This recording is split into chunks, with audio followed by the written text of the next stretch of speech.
Since the setting up and sitting of the Lagos Judicial Panel of Inquiry, the call for victims of the SARS protest to come forward have intensified publicly. In a closed-knitted safe house in Lagos, some victims of the SARS protest gathered together to further strengthen their ideology of an egalitarian society and to continue to find solace in the peaceful struggle for an end to police brutality, good governance, and a well-structured Nigerian society, which was believed to have been cut short on the 20th of October 2020, when a team of Nigerian soldiers arrived at Lekki tollgate and opened fire on the protesters who were unarmed. Before we went, we actually heard that there was going to be coffee that day. We were like a coffee where people plenty, superstar come, the video was there, say which kind of coffee won't take place like that. We went. So on getting there, I was actually at the snooker board that night. I don't know how to play snooker, I was just standing with him while he was playing. I was like, okay, let me go and check my phone that was on charge. The lights went off, we were like, what was wrong? Next thing I heard was there was just shooting everywhere. The guy that was actually leading me to the charging point was shot at the side. So when I saw I was shot, I tried to turn back to check if it's just a normal something like that. So I received my own on my thigh. Even right now, the bullet is still inside of me, not yet removed. I don't actually know what happened. After it was the next day, I now woke up. I saw myself at Ikeja General Hospital. Immediately I woke up, I saw myself that I don't have any phone to access anybody, nobody to call. So I begged a friend. I begged someone. I logged in my Gmail to fetch some contact, and I saw my girlfriend's number. So I called her. Immediately I called her. I called my brother. I texted some friends. That was actually how they knew that I was at the General Hospital. Then the next day she came.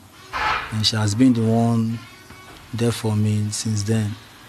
But right now, since the government just provided this thing, and the bullet in me is even giving me discomfort, affecting my leg, making it swollen every day. Sometimes my leg got stiff. So I wonder why the government said they did not shoot at us, why I'm still having the bullet right in my body right now, at this particular date and time. I met him lying down, treating by the corner of the hospital. So, he can't talk to me, can't open eye. So I was surprised to see him in the position, in that situation. So I have to try and see the doctor, if he can be able to transfer him to Ikeja, because that is nearby.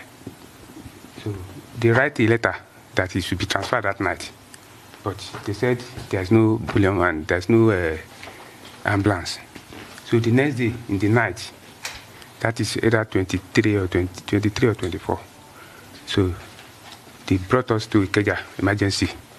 So he was there tied down. They tied the two legs and the two hands. So in the night, that very day, so they said we should go and do the X-ray of the brain. So when the doctor studied the X-ray, he noticed that there is a blood at the front head and at the back of the brain. So he now said that is why he cannot say anything like that. Gradually, when they started giving drugs, the blood will vanish. So until about 5 days later, so he started talking, but he did not get himself. Even up to this moment, when they discharged us from the hospital, he has not been able to say the normal thing. When he said 1, 2, 3, 3, 3, 3. But I see that he has been saying something. So up to now, as at the time when he was discharged, they said he should come back January to take date. Yes, I said, January, this guy is not okay yet. I said we should, well, with faith, I take him down to my place, take a nurse, treat him up to this level. But yet, he has not got himself. The thing that I remember last was that it was my friend I followed to the place. He said we should go and do some updates of works. He was doing those cement tiles. that they did on the road. So, and I was at home. I learned AC. So there wasn't work then. So I was at home. So he just came back, seeing me around. So I now asked him to make me follow him. So that was what caused the incident. So after that,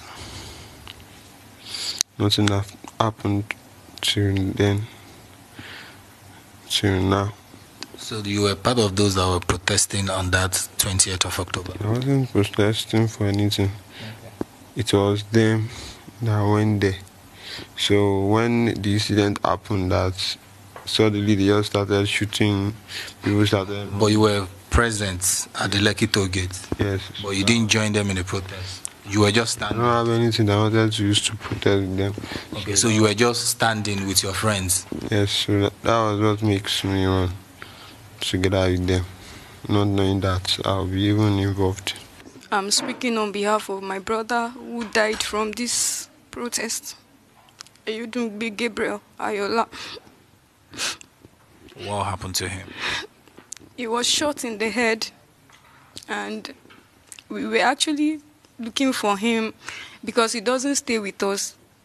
So it was like 2 days before he passed on that we saw this. Somebody sent it to me on WhatsApp. So they wrote it there that he's at Lasut and that they are looking for his family. So we went to Lasut. So they said he was unconscious for like 2 weeks. So by the time we got there, he had opened his eyes and he was moving his hands, but he could not talk. They were feeding him through his nose. So, and they were sore all over his body because they did not turn him for a long time. And I think he did not get the right medical attention. So the whole thing, that was what I think led to his death eventually. As they gather to keep hope alive in their SARS ideology and demand, while seeking justice, the victims and their families encourage one another in unity for a better Nigeria where equity and fairness reigns supreme. These victims of Lekki tollgate shooting are asking for justice to take its course as they also look up to God spiritually. Jesus, you are the pillar that holds my life. Ozi Okoli, Rise News, Lagos.